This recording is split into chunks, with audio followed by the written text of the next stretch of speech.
Bismillahirrahmanirrahim. Assalamualaikum warahmatullahi wabarakatuh. Bertemu kita pada hari ini dalam gelanggang forum remaja. Topik kita pada hari ini PKP 2.0 dan Rukun Negara. Bersama saya adalah 8 orang ahli panel yang tidak asing lagi. Tanpa membuang masa lagi, saya akan memperkenalkan panel kita pada hari ini.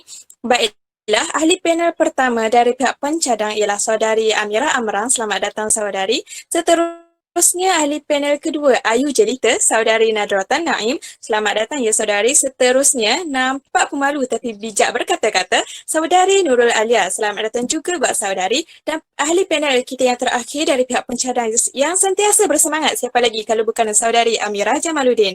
Tidak lupa juga ahli panel kita dari pihak pembangkang iaitu seramai 4 orang juga. Saya mulakan dengan yang pertama, saudari Nur Akila. Selamat datang saudari.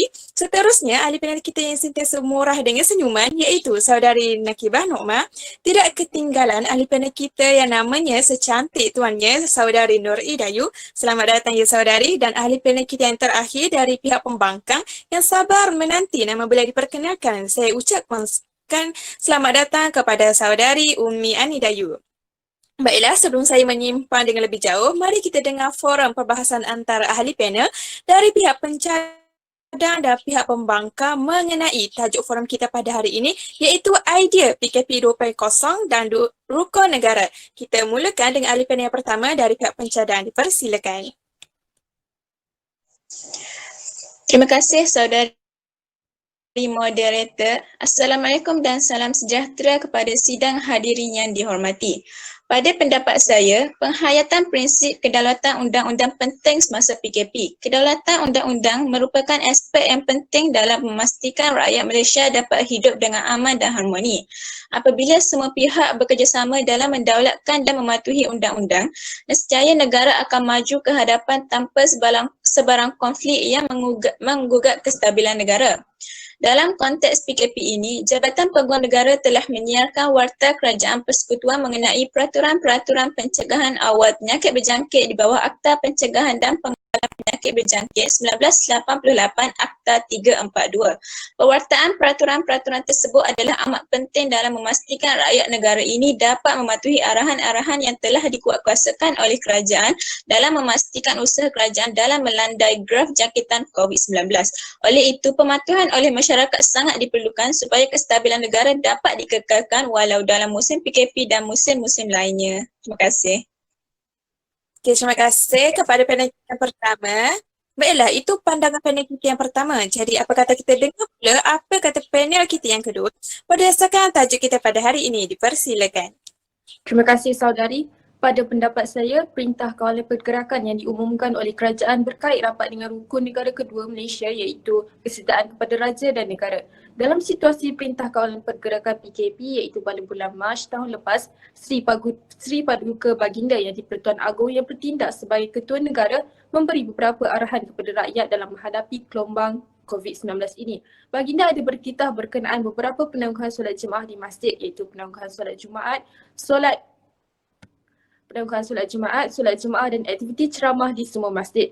Yang kedua berkenaan dengan tempoh PKP sekarang iaitu yang melibatkan seluruh negeri kecuali Sarawak, dapat kita lihat rakyat patuh dan akur akan arahan yang dikeluarkan oleh pihak kerajaan apabila jalan lengan dan tidak sesak seperti sebelum ini kerana semua rakyat patuh untuk kekal berada di rumah sepanjang tempoh PKP ini. Namun masih ada lagi segelintir rakyat yang masih berdegil dan ingkar dengan titah dan arahan daripada Sri Paduka Baginda dan pihak kerajaan. Saya berharap agar seluruh rakyat patuh dengan arahan yang dikeluarkan untuk sama-sama kita membendung wabak COVID-19 ini. Terima kasih.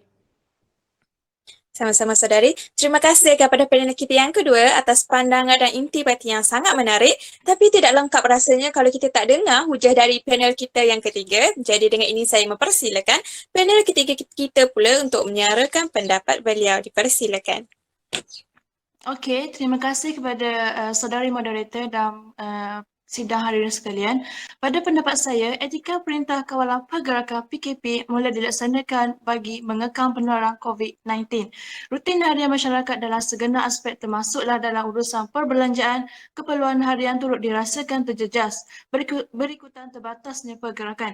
Namun, hari demi hari berlalu, transaksi tanpa tunai yang suatu ketika dahulu agak asing, bagi sesetengah individu, kini mula mendapat tempat dan keterbatasan itu telah memaksa segenap lapisan masyarakat menguasai sepenuhnya semua kemudahan aplikasi tanpa tunai. PKP 2.0 yang dilaksanakan kini menjadi medan terbaik untuk merealisasikan hasrat kerajaan untuk mewujudkan masyarakat tanpa tunai seperti mana yang dilakukan di negara luar. Pembayaran secara tunai meskipun masih menjadi antara pilihan segelintir masyarakat, namun ramai yang kini mula selesa dan beralih kepada pembayaran tanpa tunai bagi segala jenis urusan termasuklah pembelian barangan, pembayaran bil utiliti, makanan, pembaharuan insurans dan lain-lain tanpa rasa bimbang. Terima kasih. Sama-sama saudari. Terima kasih ahli panel kita yang ketiga atau di atas sudah dan pendapat yang bagi saya agak menarik ya. Baiklah, sekarang kita ada ahli panel kita yang terakhir dari pihak pencadang. Bolehkah saudari Amirah menguraikan? So, pada saya, silakan. Okey, pada pendapat saya, terima kasih. Pada pendapat saya, PKP 2.0 banyak memberi kesan kepada sektor ekonomi kerana dasar kerajaan dalam mengawal pergerakan melalui PKP. Menurut firma penyelidikan, beliau berkata jangkaan kerugian yang lebih kecil adalah berikutan lebih banyak sektor ekonomi dibenarkan beroperasi sepanjang tempoh PKP 2.0 berbanding terdahulu. Bagi mengekan impak terhadap ekonomi, kerajaan telah membenarkan beberapa sektor iaitu perkilangan, pembinaan dan perkhidmatan, perdagangan dan pengedaran dan perladangan dan komoditi dengan mengikut SOP yang telah ditetapkan. Kepatuhan rakyat dalam mematuhi SOP dengan ketat juga merangsang kegiatan ekonomi. Oleh hal yang demikian, apa yang boleh saya katakan di sini, kepatuhan SOP berkait rapat dengan rukun negara keempat iaitu kedaulatan undang-undang di mana rakyat dapat bersama-sama bersama dengan para hadapan untuk mengekang penularan wabak COVID-19 ini. Terima kasih. Bersama saudara Amirah. Okay, terima kasih kepada semua ahli panel kita dari pihak pencadang. Baiklah, sekarang kita beralih pula kepada hujah yang ingin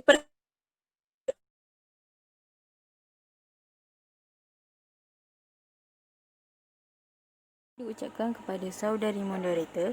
Assalamualaikum warahmatullahi wabarakatuh.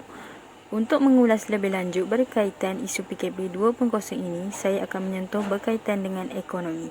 Menurut kata dari Timbalan Pengarah Institusi Dasar Ekonomi dan Kewangan Universiti Utara Malaysia, Prof. Madya Dr. Ehwan Saha Zainal Abidin berkata, kesan PKP selama 2 minggu di 6 negeri dijangka tidak ketara. Namun beliau menegaskan jika dianjurkan, ia dijangka akan memaksa kerajaan untuk memperkenalkan lagi pakej rangsangan ekonomi dan ia sedikit sebanyak akan merencatkan lagi proses pemulihan ekonomi negara terutamanya kepada peniaga dalam sektor perusahaan kecil dan sederhana. Oleh itu, walaupun dalam jangka masa yang pendek ataupun dalam suku pertama tahun ini, sememangnya PKP ini sedikit sebanyak akan memberi kesan dari segi momentum pertumbuhan ekonomi negara.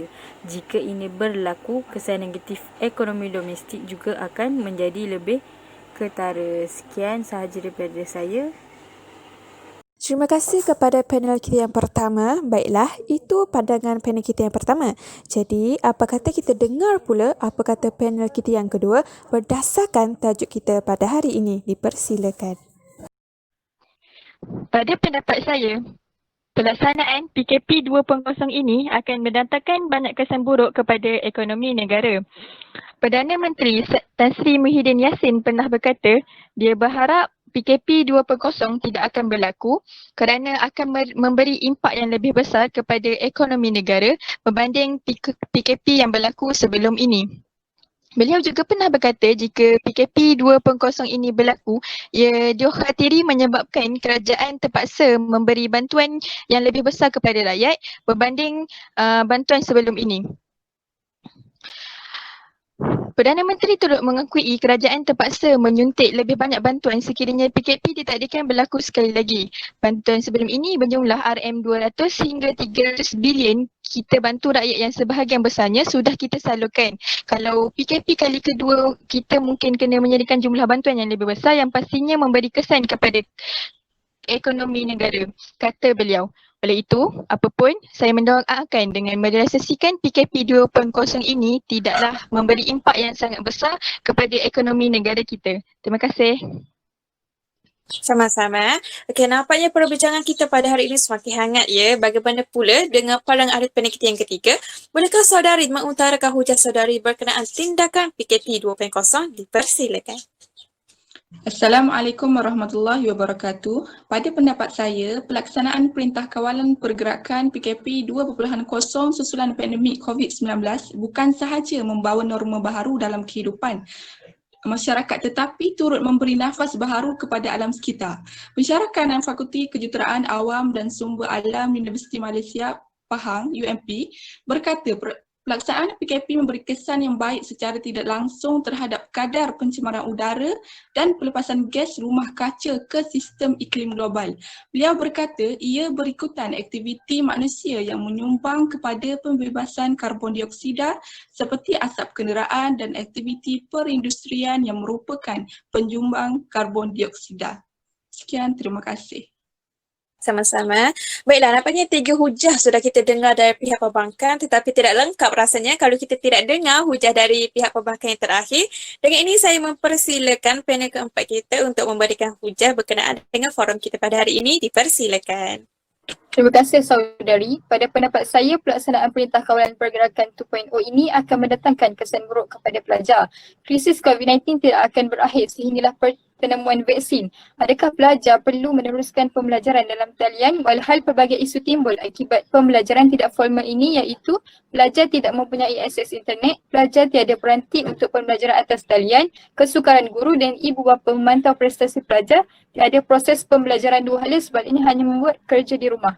Pada saat sektor perkhidmatan keperluan asas terus beroperasi serta sektor-sektor ekonomi lain mula dibuka semula bagi memulihkan kembali kedudukan ekonomi negara, tidakkah sektor pendidikan juga perlu diberi keutamaan yang sewajarnya? Selain itu, sudah hampir 9 bulan pelajar duduk di rumah. Mereka tidak mendapat pendidikan formal dan kehilangan masa yang cukup berharga untuk menimba ilmu pengetahuan. Malah sekiranya ia dibiarkan tanpa diberi perhatian sewajarnya, kita mungkin berhadapan isu lost generation, iaitu merupakan impak terburuk akibat krisis COVID-19 yang perlu kita elakkan sama sekali. Terima kasih. Sama-sama. Baiklah, nampaknya perbincangan topik yang dibahaskan oleh kedua belah pihak pada kali ini sangat hangat. Baiklah, dengan ini saya membuka ruang dan peluang kepada mana-mana peserta yang ingin bertanyakan soalan kepada mana-mana ahli panel. Dipersilakan. Assalamualaikum warahmatullahi wabarakatuh. Saya ingin bertanyakan soalan kepada pihak panel. Sebentar tadi pihak perbankan mengatakan bahawa PKP ini mendatangkan kesan buruk kepada pelajar. Saya tak nafikan selaku seorang pelajar, saya juga mengalami masalah yang sama, terutama sekali dalam masalah capaian internet dan kekurangan peranti untuk bagi mereka yang masih bersekolah.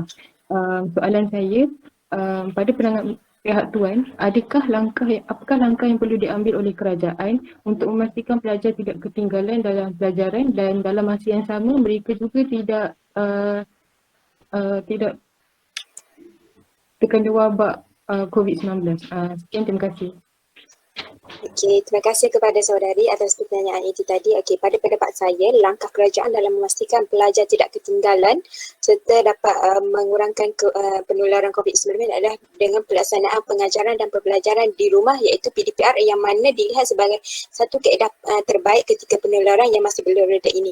Okey, bagi pelajar yang kurang berkemampuan, pula kerajaan sedaya upaya mewujudkan pusat rujukan PDPR di setiap PPD dan JPN sebagai pusat senting untuk mengenai apa-apa masalah berkaitan dengan PDPR. Okey, itu sahaja daripada saya. Terima kasih. Sama-sama, terima kasih kepada yang bertanya. Baiklah, nampaknya kita sudah sampai ke penghujung acara. Terima kasih saya ucapkan kepada semua ahli panel kita kerana sudi hadir dan sudi menyuarakan pendapat masing-masing. Moga apa yang kita dapat pada hari ini tidak sekadar keluar masuk tinggal kanan, keluar tinggal kiri. Nampaknya masa amat mencemburui kita. Sebelum berakhir, mari kita sama-sama mendoakan semoga wabak yang melanda negara kita akan segera berakhir. Kesimpulannya, PKP 2.0 terhadap rukun negara sangat memberi kesan kepada terhadap segala aspek kerana ia bukan sahaja melibatkan satu individu tapi seluruh masyarakat di Malaysia. Akhir kalam, orang putih, orang Pakistan. Terima kasih, syukran jazilan. Wabillahi taufiq wa hidayah. Wassalamualaikum warahmatullahi wabarakatuh.